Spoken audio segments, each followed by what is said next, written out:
Os símbolos foram criados pela necessidade de nos comunicarmos e é um meio de resgatar em nossa consciência uma quantidade muito grande de informações com uma simples figura.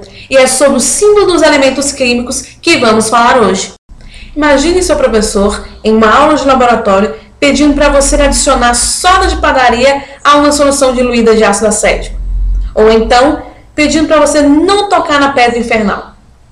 Pois é, no século XVIII, a química era uma ciência emergente, mas a notação simbólica proposta por Dalton não era nada prática, e a nomenclatura das substâncias continuava a mesma utilizada na alquimia. Era bastante comum nessa época o uso de nomes estranhos para designar as substâncias comuns, como sublimado corrosivo, cloreto de mercúrio, pedra infernal, nitrato de prata, soda de padaria, bicarbonato de sódio. Na verdade, esses nomes baseavam-se unicamente em aspectos qualitativos, ou seja, na aparência de cada substância. Mas à medida que a quantidade de substâncias conhecidas foi se tornando cada vez maior e o comportamento químico dessas desvendado, esses nomes passaram a não ter mais nenhuma função.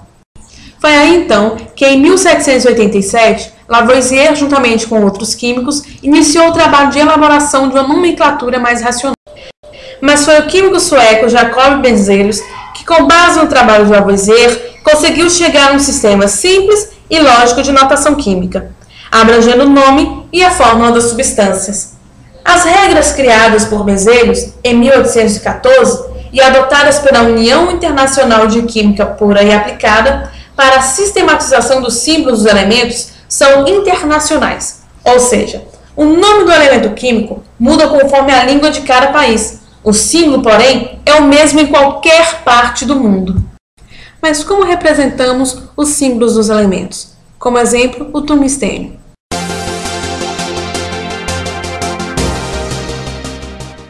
Cada elemento é representado por uma letra maiúscula, normalmente a inicial do seu nome original, que pode ser em latim, grego ou outro idioma. E o tungstênio é proveniente do wolfrâmio, que é de origem eslava e germânica.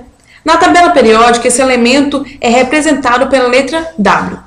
No caso de dois ou mais elementos terem um nome iniciado pela mesma letra, é acrescentada uma segunda, minúscula, para fazer a distinção. Como todas as regras, o sistema de simbologia dos elementos também está sujeito a algumas exceções, como é o caso do cádmio, cujo símbolo pela lógica deveria ser Ka ou Kd, porque vem de cadmia, que significa terra em grego. Porém, é representado pelo símbolo CD. Para finalizar nossa primeira videoaula, é importante frisar que o símbolo representa um átomo do elemento químico.